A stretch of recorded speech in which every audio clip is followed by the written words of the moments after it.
It was another disappointing year for Clemson as the Tigers went just 8-4 in the regular season before adding that thrilling bowl win over Kentucky. The Tigers were number 9 in the country to start the year, but found themselves at 2-2 after just a few weeks, losing to Duke in the season opener and then a thriller to Florida State in Death Valley. But despite Dabo Swinney not really utilizing the transfer portal, really refusing to really use the transfer portal, this Clemson team is still loaded with talent.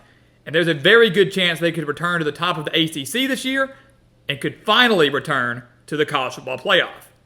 So welcome back to the Gridiron Expert, guys. We're so glad you could join us today. As always, please continue to like, comment, subscribe, share our videos, and check out everything down in the description below. That includes our website, thegridironexpert.com, home of our expert picks. Some of the best college football and NFL spread picks in the entire country, hitting over 62% of our bets last year, beating out over 80% of the national handicappers each of the last 6 years. We're going to make it 7 straight years by the end of this season. You do not want to miss out on that. Go sign up for those picks today, because if you do, you will get access to our betting newsletter as well, which gets you tons of more exclusive content that no one else will receive. So go check it out all over on thegridironexpert.com and check out our mailing address to send us some of your team's gear to be featured in every single Gridiron Expert video, just like all these helmets and pennants back here have been from you guys, the GE Nation. We want to represent your team. We want to continue to grow our community, and you can do that by sending it to us down in the description below.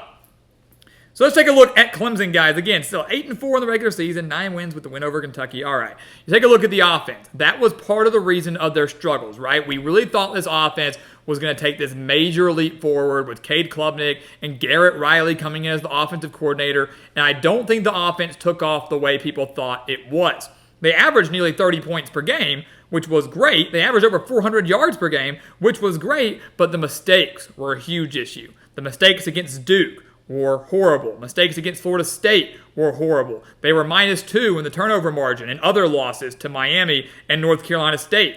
They returned 9 starters this year, though, on the offensive side of the ball. Cade Klubnik being one of them, threw for over 2,800 yards and 19 touchdowns last year. Phil Maffa is back at running back after rushing for nearly 1,000 yards and 13 touchdowns last year.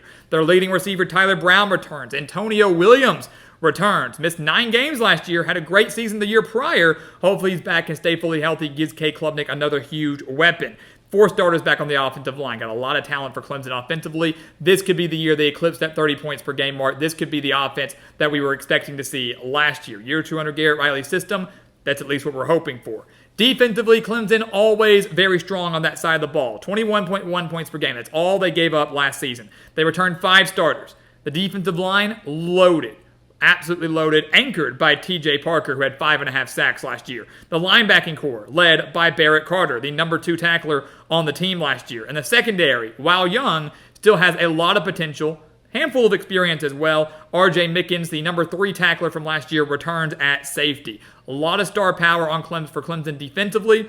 Always very, very strong. Would expect nothing different again this year. And with a relatively easy schedule in the back half, if they can navigate the first 3 weeks, this is a Clemson team that very well could find themselves back in the college football playoff, especially with it expanded to 12 teams. Take a look at the schedule.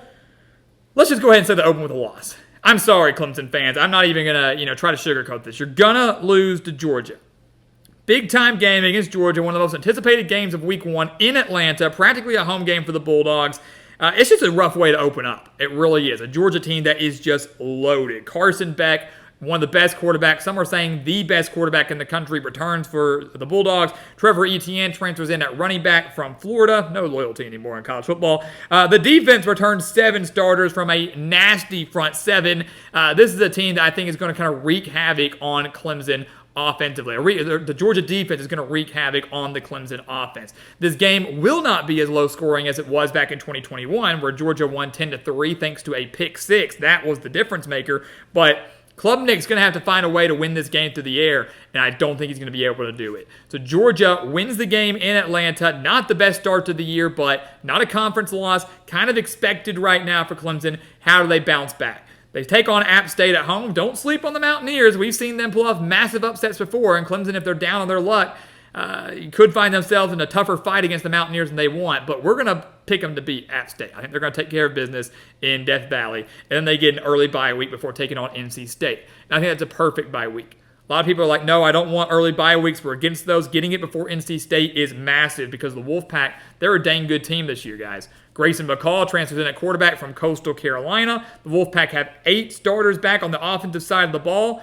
They do lose Peyton Wilson, though, in the linebacking course. The defense kind of has a few question marks for NC State this year. The one thing that Clemson does have going for them, though, is home field advantage. The one thing they have going for them is history with home field advantage. Clemson has not lost to NC State at home since 2002. So they have got a lot going and a really big streak to defend against NC State this year. They did lose to NC State last year, though, on the road. Lost to them by just 7 points. The Tigers were held to 101 rushing yards and really couldn't generate anything else. That's the problem. They outgained them 364 to 202, right?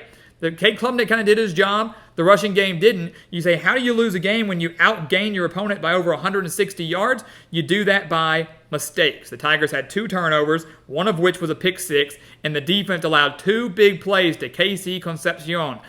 50-yard play, 72-yard play. 122 yards of the 202 yards that NC State had last year came from 2 plays. That's not going to happen again, and that's not going to happen in Death Valley. NC State's a better team this year than they were last year. I think Clemson still gets the job done. They win. They're 2-1, and they beat Stanford to make themselves 3-1. Stanford's still a team that's in a massive rebuild, and it's really unfortunate to have to try to endure a rebuild with a coach that 1 year is playing in the Pac-12, and then the next year is in the ACC. It's going to take a while for the Cardinal to get back to where they need to be. So 3-1 heading into a massive game at Florida State. Can they take down the Seminoles in Tallahassee in the DJ Uiagalelei reunion game? As you remember, DJ Uiagalelei was the quarterback for Clemson just a few years ago. Now he's going to be the starter for the Seminoles this year as Florida State tries to kind of get revenge on the playoff committee and everybody else who wronged them after getting left out despite going 13-0 with an ACC title under their belt. If you look at last year's matchup, Clemson did lose to Florida State, 31-24 in overtime. It was their first home ACC loss, first home loss in conference play since 2016. And once again, we talked about mistakes offensively. It was a major mistake that changed the outcome of this game. That 56-yard scoop and score, that massive hit on Cade Klubnik. Florida State scoops it up, scores a touchdown to completely change the tide of the game, and Florida State ultimately was able to win it in overtime. Can Klubnik fix those mistakes? Can the offense fix that mistake now in a very hostile environment in Tallahassee? I'm going to say no. I don't think Clemson beats Florida State on the road. I don't think the Tigers can do it. Florida State still has a nasty defense. I think Klubnik's going to throw at least 1 pick, might even go up to 2 in this one. This is a Florida State team that, despite losing so much from last year, is still loaded with talent. Norvell really reloaded in the transfer portal. You're factoring this hostile of an environment with what could be an unbeaten Florida State team. I just don't see Clemson getting the job done. Florida State finds a way to win. Clemson's 3-2, and the alarm bells are going off. Everybody's freaking out that Clemson is down bad again, that they're in trouble, that they're not going to amount to anything this year. Another disappointing year. And I say, not so fast. Guys, the first couple of weeks of the season are very tough. Georgia is a very tough game. NC State is a very tough game. A road game at Florida State is a tough game. Keep in mind, only one of those is at home. A neutral site game that's practically a home game for Georgia. One home game against NC State, and the road game at Florida State. It's a tough start to the year. But then look what they've got after that. The toughest game the rest of the way for Clemson is probably that road game at Virginia Tech on November 9th. Things get a lot easier for the Tigers. They will beat Wake Forest. I'm not worried about that. Hank Bachmeier transfers in to be the quarterback for the Demon Deacons, transferring in from Boise State. That's great. And Wake Forest with Dave Clawson might flirt with the bowl game this year. They still got a lot of questions. A lot of questions on both sides of the ball. Wake Forest secondary isn't all it's cracked up to be either. This, to me, is a great bounce-back game for Cade Klubnik. He torches the Demon Deacons. They get a win. Then they'll beat Virginia, one of the worst teams in the ACC last year. Once again, will be this year. They're going to show improvement. They're going to be more competitive, but not enough to beat the top dogs, especially in Death Valley. So, boom, just like that. Back-to-back wins. They've got 5 wins. They're 5-2. They get the bye week. They play a quality opponent in Louisville, who won 10 games last year, was the ACC runner-up. But where's that game? Oh, it's in Death Valley. Clemson wins that game. Week of rest at home against a Louisville team that was obviously really, really good last year, but didn't play too many high-quality opponents in 2023. Faltered down the stretch. They lost to Kentucky. They lost to Florida State. They lost to USC. So had a great start to the year. Faltered at the end. They reloaded to the transfer portal. They're going to be competitive. They're going to be fun to watch. But I really like Clemson in this game. If you look at this too, it's going to be who wins the turnover battle. Another mark there. Louisville lost the turnover battle in all 4 of their losses last year. They won it in all 10 of the wins last year. Won it or tied, I should say. Clemson's going to win the turnover battle in this game. No doubt about it. They're going to win it, and they're going to beat Louisville. So just like that, they have now rattled off 3 straight victories, and then they get that game at Virginia Tech. That's another tough game. Probably the toughest game left. And Virginia Tech is good, guys. They're going to be good this year. They returned the most production in all of college football this year. They got Kyron Drones, a dangerous dual-threat quarterback, at their disposal. A defense that's getting better and better, and a team that, kind of unlike Louisville, who struggled at the end of last year, really picked up steam at the end of last year. Virginia Tech did. Now you've got a potential night game in Blacksburg, which is a very difficult place to play. This has loss written all over it. This has trap game written all over it for Clemson. And I'm going to say, no, it doesn't. I'm going to say Clemson gets the job done. They are going to win this game in Blacksburg. They have not lost to Virginia Tech since 2007. And I believe that Dabo Swinney and his defensive staff is going to have everything prepared to contain Kyron Drones and to force him to win this game through the air. Can he do that? Sure he can. Virginia Tech's got a great core of wide receivers this year. They absolutely can. But if he is unable to extend plays with his legs, if he's unable to pick up first downs with his legs, if you take away the dual threat ability of Kyron Drones, the offense loses a major component and goes from 3-dimensional to 2-dimensional. And Clemson's going to do that. They're going to contain him. Defensively, for Virginia Tech, I think they're going to struggle a little bit to stop the run. This is a game where Phil Maffa could have himself quite the day. Virginia Tech last year, guys, allowed 148 rushing yards per game. And they allowed over 179 rushing yards in all 6 of their losses. Do I think they improve? Absolutely. Do I think they improve enough to beat Clemson, this loaded offensive line? No. Clemson gets the job done in Blacksburg. I'm going to tell you right now, if you disagree with that and you go, you're crazy, mark it up as a loss then. But they're beating Florida State. They are not losing both of those games to the Seminoles and their Hokies. It's not happening. It's just not happening. So you want to say they're going to lose to Virginia Tech? Fine, they're going to beat Florida State.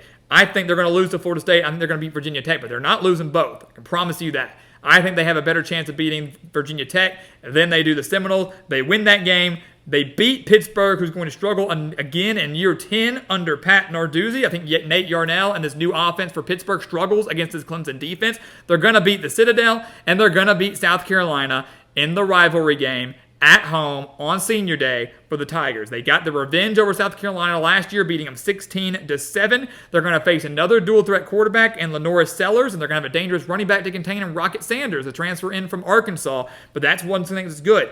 Clemson's going to have their opportunity to kind of test the waters. Kyron Drones is going to be much tougher to stop than Lenoris Sellers. You stop Kyron Drones at Virginia Tech, you're going to stop Sellers at South Carolina with home field on your side and with a potential ACC title berth already clinched. Way more to play for than South Carolina is going to have in the season finale. So Clemson beats the Gamecocks, and they finish 10-2 in 2024 with one conference loss, we believe, to Florida State. That should be good enough to get them to the ACC championship game, maybe where they'll have a rematch against the Seminoles. Who knows? But regardless, they might be just one win away from getting back to the college football playoff. They've missed out these last few years. People have kind of panicked a little bit. They've been disappointed a little bit. They've got an opportunity to reclaim their throne in the conference, and they've got an opportunity to finally get back to compete for another national title.